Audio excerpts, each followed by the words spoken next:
Hey everyone, we just ate. But after our workout today, we were wondering, we're kind of reflecting on the Jake Paul and Ben Askren fight, and we want to share our opinions about it. So, Dad, how do you feel about Jake Paul? Who's Jake Paul? Nice. Listen, who's that guy? Listen, everybody has an opinion on Jake Paul, right? So I don't have probably anything fresh to say, but except for the guy's making money, right? I assume he's making good money. Yeah, I think they said over $1 million. Or million? maybe Ben Askren made $1 million and Jake Paul made upwards of that for winning.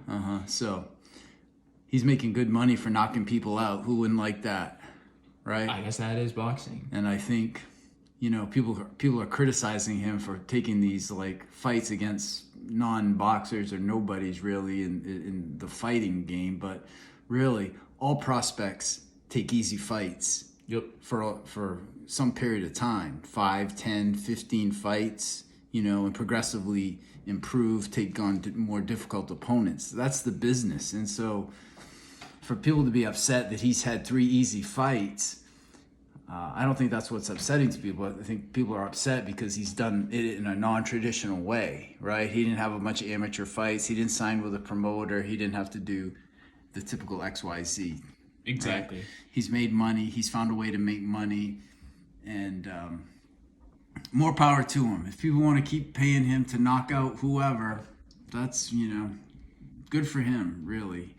And I told you the story about going to a baseball industry, a panel discussion of people in the baseball industry, and there was a journalist, a reporter who did internet report. He did his reports via the internet, and there was an old school pen and paper, if you will, newspaper baseball writer there, and she was old school reporter, and she was so just dismissive of the internet writer. Like his stuff wasn't any good. He didn't have to walk the hard path, right? He didn't have to go the difficult way that she did, and somehow that made him not legitimate, right? And so there's still the old school versus the new school, and people have to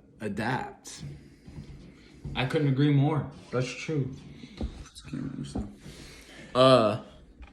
Yeah, I completely agree. Like, he made a quick buck, did what he wanted to, won the fight, got a bunch of publicity, and because of the internet age, he's doing what Floyd Mayweather did. He's able to promote himself based solely off of his YouTube videos and his channel. So I think that's a win in and of itself. Like, have his skills been proven? Not necessarily, but I mean, at the same time, for him, who really cares? He made a bunch of money off all those fights, and now he's only going to make more money because the idea that he beat an MMA fighter who at one point was a champion, and now there's talks of Daniel Cormier mentioned something about him and like dismissing him, and someone else, Tyron Woodley, is supposedly thinking about fighting him or one of his guys, and it's like now these big name UFC fighters are thinking about fighting him and gonna give him a huge payday, and like he completely came up with this entire thing himself.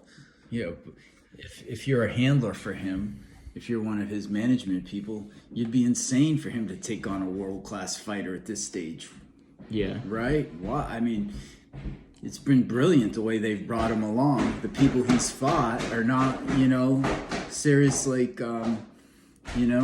they're not fighters, but they had some name recognition, and he beat them. And so by doing that, he can continue to keep the momentum rolling. Yeah, and I don't know how much he genuinely cares about boxing, but if he's in it for the payday, then all he has to do is keep doing this. And like, can you imagine he fights like once every year, makes $1 million each time? That's not bad at all.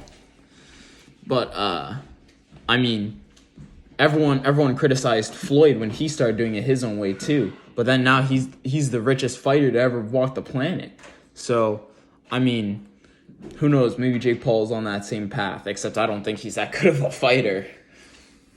Well, to me, if he can fight another 5, 10 guys and make $1 million each time out, maybe progressively increase the level of his competition. But Yeah. but he'd be insane to fight like someone like Antonio Tarver, right? These people are world class fighters, Yeah. right? I mean, Logan Paul right now is training for a fight against Floyd Mayweather, and I'm pretty sure it's an exhibition. But like at the same time, like him and Floyd are gonna make so much money off of that, Right. Like, and for Jake Paul or like Logan Paul, whose primary jobs are being YouTubers, who cares about if you get knocked out or you get made a fool of if you walk away with $45-50 million at the end of it? Right. People want to be entertained. Yeah. At the end of the day, people are buying these events because they want to be entertained. The average person that's following Jake Paul is probably not a hardcore old school boxing fan. Exactly. They probably don't sit at home watching old Ray Robinson videos. Exactly. Right? They watch Jake Paul doing stuff on YouTube. Yeah. Right. And the funny thing about this whole thing, though, is, like, I think this has given boxing a great opportunity, and that all these people that weren't necessarily interested in boxing before, like, now are looking up fights, paying money for these events. And, like, I mean, Jake and Logan Paul have been the ones behind that. I mean, there hasn't really been someone since Floyd Mayweather, aside from Conor McGregor, who did that for, like, MMA, but there hasn't really been someone for boxing like Floyd Mayweather who hypes up everyone and gets them to buy pay-per-view tickets. The thing about Logan and Jake Paul is they know how to entertain people, like you said. So, I mean, and half of boxing is being an entertainer. Right, you got to sell tickets. You got to put people in the seats, right? That's how it works. And so if they can do that, then promoters will put them on the show, you know, whether they think they're decent fighters or not, if they think they're clowns, if they sell tickets, they're going to get on the show. They're going to get on the card. Exactly. And so, Freddie Roach said, I heard him say, if you're not going to be a world champion, there's no sense doing this business, right? There's a lot of easier ways to make money, right? But for Jake Paul, if he's going out and making $1 million for less than one round's work, Yeah. the hard school fight fans are going to be like, well, that guy wasn't a boxer. He has no, boxing skills. He fought Nate Robinson, a basketball player. Yes, that's all true, right? But the man was paid good money, right? And I can't knock a guy for making a payday. Mm-hmm. He didn't steal money from anybody. Yeah. Right? People paid money to see him. Right. So, and like I said, a lot of people take on fights that are, early on in their careers that aren't necessarily that level. So, Yeah. All right. No, I agree with you. But anyway, that's been James and Christian with Crumbs from Our Table. Name in progress. Thank you.